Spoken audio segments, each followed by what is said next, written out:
నమస్తే.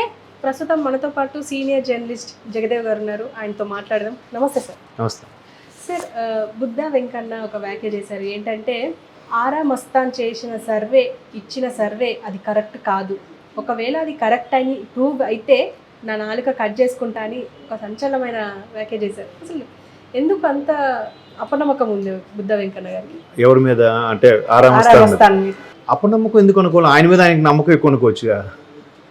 అంటే ఈ ఎన్నికల సందర్భంలో రాజకీయ నాయకులు మాట్లాడే మాటలు మనం సీరియస్గా తీసుకోకూడదు ఫస్ట్.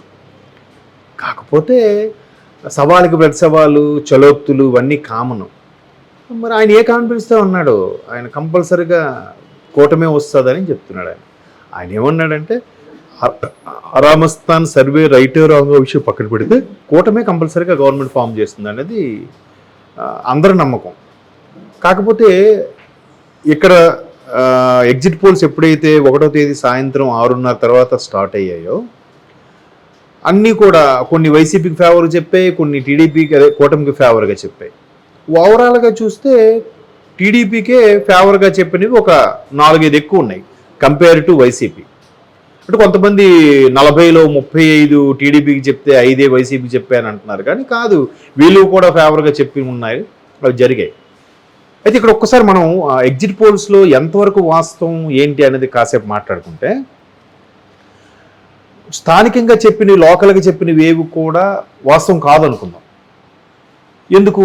ఎల్లో మీడియా ఉంది, తర్వాత ఎవరికి ఫేవర్గా వాళ్ళు విన్నారు. ఆ ఫేవర్గా కూడా ఎందుకంటే, ఒకటి బెట్టింగ్ రాయిళ్ళతో ఉన్న డీల్ అవ్వచ్చు, రెండోది వాళ్ళ తాలూకు వాళ్ళే బెట్టింగ్ రాయిళ్ళు కూడా ఉంటారు. అంతే కదా. ఇవాళ రేపు రాజకీయ నాయకులకి లేని బిజినెస్ ఏముంది చెప్పండి? సినిమా బిజినెస్ లేదా, సిమెంట్ బిజినెస్ లేదా, మందు లిక్కర్ బిజినెస్ లేదా, బెట్టింగ్ బిజినెస్ లేదా? అన్ని బిజినెస్లు ఉన్నాయి. ఒక్కొక్క నాయకుడికి ఒక్కొక్కలాగా ఉన్నాయి. మరి వాళ్ళ లబ్ధి పొందాలంటే ఎంతసేపు కూటమికే ఫేవర్గా చెప్తే, అందరు ఇటువైపే బెట్టింగ్ కడితే, ఇటువైపు ఎంతే కడితే ఈ వచ్చిన డబ్బులు వీళ్ళకి సర్దాలి కదా. ఇక్కడ కూటమి మీద ఒక 100 కోట్లు పెట్టారమ్మా, ఇక్కడ వైసీపీ మీద ఒక 20 కోట్లు పెట్టారు. ఈ వచ్చిన 20 కోట్లు 100 కోట్లు పెట్టారంటే 100కి 200 ఇవ్వాలా? ఇక్కడ వచ్చింది 20 కోట్లే, 200 కోట్లు ఎలా ఇస్తాడు? ఎలా ఇవ్వగలడు? వీడు ఆస్తులమైనా ఇవ్వలేడు. అదే కదా బెట్టింగ్ అంటే. మరి సో ఏం చేయాలి? దీనికి కూడా హైప్ పెంచాలి. అదొక రీజన్ అయి ఉండొచ్చు. I'm not sure about that. Next, ఇప్పటికే కూటమే బాగా ఉంటుంది, వైసీపీ మ్యాక్సిమం చెప్పలేము, వైసీపీకి 60, 70, 50 ఇలాగే చెప్పుకుంటూ వస్తున్నారు. ఈవెన్ ప్రశాంత్ కిషోర్ లాంటి వ్యక్తులు కూడా జగన్మోహన్ రెడ్డి గారితో సుమారుగా ఆల్మోస్ట్ 7-8 సంవత్సరాలు కలిసి పనిచేసిన ప్రశాంత్ కిషోర్ కూడా ఆయన రాడు, ఈ స్థానాల్లో ఓడిపోతాడు, నేను మార్చమని కూడా చెప్పాను, ఆయన అభివృద్ధి చేయలేదు, శ్రీలంకలాగా అవుతుంది పరిస్థితి అని బయట 2-3 సందర్భాల్లో స్టేట్మెంట్, ఇవన్నీ బేరీజ్ వేసుకొని చెప్పినా కూడా ఆడు వేస్ట్, ఆడు ఎవరు డబ్బులు ఇస్తే వాడే అన్నట్టు కూడా మాట్లాడిన వాళ్ళు ఉన్నారు. బాగా స్టడీ చేశాడు కదా. ముందు ఏం చెప్పాడంటే ఆయన, నేను మీకు చెప్పినట్టు మీరు వినకపోతే, రేపొద్దున మీ గవర్నమెంట్ రాకపోతే, మీకు సీట్లు ఎక్కువ రాకపోతే అప్పుడు నన్ను బ్లేమ్ చేయొద్దు అన్నట్టు కూడా మాట్లాడాడంట ఆయన. అయినా కూడా వీళ్ళు అలాగే బిహేవ్ ఏం కావాలి, మనం ఇచ్చిన పథకాలు మనం గెలిపించేస్తే ఇంకేం అవసరం లేదు, వారు వన్ సైడే, ఎద్దు ఎప్పుడు ఒకవైపే పడుకుంటుంది అన్నట్టు చెప్పారు. ఎద్దు ఇటువైపు కూడా తిరిగి పడుకుంటుంది అప్పుడప్పుడు లేచి. అట్లాగా ఈ ప్రతిదీ కూడా ఎవరికి వాళ్ళు ఫేవర్గా అన్వయించుకొని చెప్పుకుంటారు కదా. సో అలాంటి సందర్భంలో ప్రశాంత్ కిషోర్ లాంటి వ్యక్తులు రీసెంట్ నేషనల్ మీడియాలో ఉన్న ఎగ్జిట్ పోల్స్ కూడా చూడండి, ఎంపీవి చెప్పే తప్ప అసెంబ్లీకి చెప్పలే. ముందు 1వ తేదీ సాయంత్రం తమిళనాడు చెప్పారు, కర్ణాటక చెప్పారు, కేరళ చెప్పారు, తెలంగాణ కూడా చెప్పారు, కానీ ఆంధ్ర చెప్పలే. మళ్ళీ ఎంపీ స్థానాలు ఎప్పుడో రాత్రి 10కి చెప్పారు. సాయంత్రం 6:30 నుంచి నేను సుమారు 2 అవర్స్ వెయిట్ చేసి చూసా. టైమ్స్ నవ్వు, ఎన్డీటీవీ, తర్వాత ఇండియా టుడే ఇవన్నీ చెప్తారేమో చూస్తుంటే. ఈ తర్వాత తెలంగాణతో ఒక్కసారిగా హిమాచల్ ప్రదేశ్, అరుణాచల్ ప్రదేశ్, జార్ఖండ్ ఇవన్నీ చూపిస్తున్నారు. మళ్ళీ ఇదేంటారు ఆంధ్రప్రదేశ్, బహుశా ఆంధ్రప్రదేశ్ ఉత్కంఠగా ఉంది, అందరూ చూస్తారని వాళ్ళకు కూడా అర్థమైందేమో, వ్యూస్ పెరగడం కోసం. అర్థమైందా? సో అట్లాగా సరే చూపించలేదు అనుకుందాం. నిన్నటికి ఏం చెప్పారు? సండే మధ్యాహ్నంకి వచ్చేసరికి నేషనల్ ఛానల్స్ కూడా ఎగ్జిట్ పోల్స్ ఏమని చెప్పాయి? కూటమికే ఎక్కువ ఛాన్సెస్ చెప్పాయి కదా. మనం లోకల్ కంటే ఎన్నో పుట్టించవచ్చు. చాణక్య అని ఒకడు, అపర చాణక్య ఒకడు, దుర్యోధనుడు ఒకడు, దుశ్శాసనుడు ఒకడు, కరుణ ఒకడు, ఏవో పెట్టాడు రకరకాలుగా వచ్చి ఎవరి బట్టి చెప్పారు అనుకుందాం. ఎవరు డబ్బులు ఇచ్చి వాళ్ళు మేనేజ్ చేశారు అనుకుందాం. నేషనల్ ఎంతవరకు మేనేజ్ చేస్తారు, ఎంతవరకు చేయగలుగుతారు, వాళ్ళ రెప్యుటేషన్ దెబ్బతిందా? ఇప్పుడు ఏదైతే ఇండియా టుడే ఏదైతే చెప్పిందో దాని ప్రకారమే అరుణాచల్ ప్రదేశ్లో బీజేపీ గవర్నమెంట్ ఫామ్ చేసే పరిస్థితులు ఉన్నాయిగా, నిజమైందిగా. ఇప్పుడు దాన్ని మేము ఇక్కడ కూడా చెప్పామని వాళ్ళు చెప్తున్నారు, వీళ్ళు అంటున్నారు అదంతా బోటకం, మరి మాకు 2 వస్తాయి ఎంపీ సీట్లు అన్నట్టు వీళ్ళు మాట్లాడుతున్నారు. సో ఇట్లాంటి ఎక్కువ మంది చెప్పడం వల్ల బుద్ధా వెంకన్న పార్టీ అభ్యర్థిగా అలా చెప్పొచ్చు.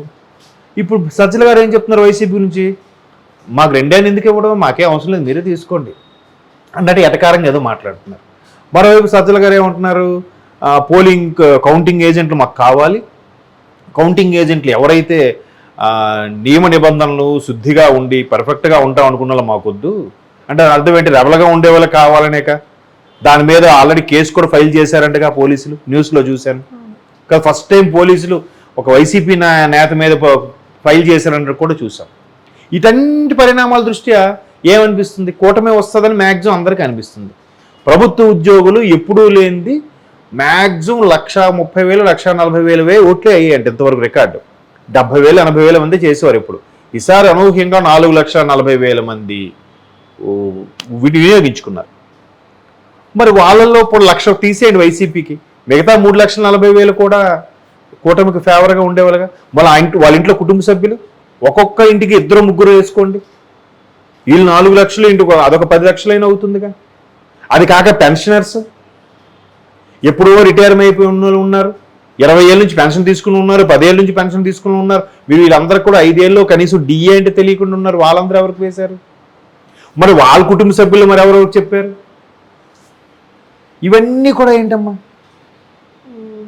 కాబట్టే ఇంకోటి ఏంటంటే, ఒకవేళ జనసేన వేరేగా టీడీపీ వేరేగా పోటీ చేస్తే మళ్ళీ 2019 సీనే రిపీట్ అయ్యేదేమో. అది ఇద్దరినీ అసలు కలవగా ఉండడం కోసం ఎన్ని చేశారు. దత్తపుత్రుడు అన్నారు, 3 పెళ్లి చేసుకుని అన్నారు. చంద్రబాబు నాయుడు ఏం స్క్రిప్ట్ రాస్తే అదే చెప్తాడు పవన్ కళ్యాణ్ అన్న. ఎన్నన్నా కూడా వాళ్ళకి దిగిపోలే.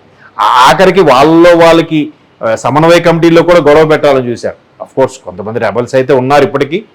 అయినప్పటికీ సామరస్యంగా మెల్లగా వెళ్ళి అలాగా అవ్వడం టైట్ అయిపోయింది. ఎప్పుడైతే చంద్రబాబు గారు అరెస్ట్ అయ్యారో వీళ్ళిద్దరూ సయోధ్య అనేది బలపడిపోయారు. ఏది TDP and Janasena. And BJP కూడా కూటమికి వెళ్దామా వైసీపీకి వెళ్దామా, కూటమితో వెళ్దామా వైసీపీకి వెళ్దామా అని చాలా డ్రాగ్ చేశారు. ఆల్మోస్ట్ ఆల్ జనవరి ఎండింగ్ వరకు కూడా బీజేపీ డ్రాగ్ చేసింది. ఈలోగా మనకు వార్తలు వచ్చిన సమాచారం ఏంటి, బీజేపీ కూడా నేషనల్ వైడ్గా కానీ స్టేట్ వైడ్గా కానీ ఇంటెలిజెన్స్తో సర్వేలు చేయించుకొని రిపోర్ట్లు వచ్చాకే ఎవరు గెలుస్తారని తెలిస్తే వాళ్ళతో వెళ్దాం అనుకున్నట్టు కూడా బీజేపీ అనుకుందని కూడా చేశారు. బీజేపీలో అంత అమాయకులేం కాదుగా. వాళ్ళు అసలే 3వ సెంట్రల్ గవర్నమెంట్ రావాలి, 400+ అని టార్గెట్ పెట్టుకున్నారు. కనీసం 350 అయినా రావద్దు పరువు దక్కాలంటే. అంటే ఏం చేయాలి, ఎవరు గెలుస్తారు, గెలుపు గుర్రాలతోనే ప్రయాణించాలి. అది బీజేపీ కాన్సెప్ట్. ఒకవైపు అయోధ్య ప్లస్, మరోవైపు అదేంటి లడాక్ కాశ్మీర్ అది ప్లస్, ట్రిపుల్ తలాక్ ప్లస్, ఇవన్నీ ప్లస్ల మీద అయినా ఎంతైనా వ్యతిరేకత ఉంటుంది. రైతులు వ్యతిరేకత ఒకటి ఉంది, ఇండియా కూటమి ఒకవైపు ఉంది. ఇట్లా వాళ్ళు కూడా వాళ్ళ ప్లాన్లు వేసి వచ్చారు. కాబట్టి కూటమికి ఎక్కువ ప్రాధాన్యత ఉందంటే అందరికీ తెలిసిన వాస్తవం. ఇంకెంతసేపు అమ్మా, కొద్ది గంటలు వెయిట్ చేస్తే అన్ని క్లారిటీ వచ్చేస్తుంది. బుద్ధా వెంకన్న గారు ఏ కాన్ఫిడెన్స్తో 4 వేసుకుంటానన్నారో తెలిసిపోతుంది. Okay sir, thank you.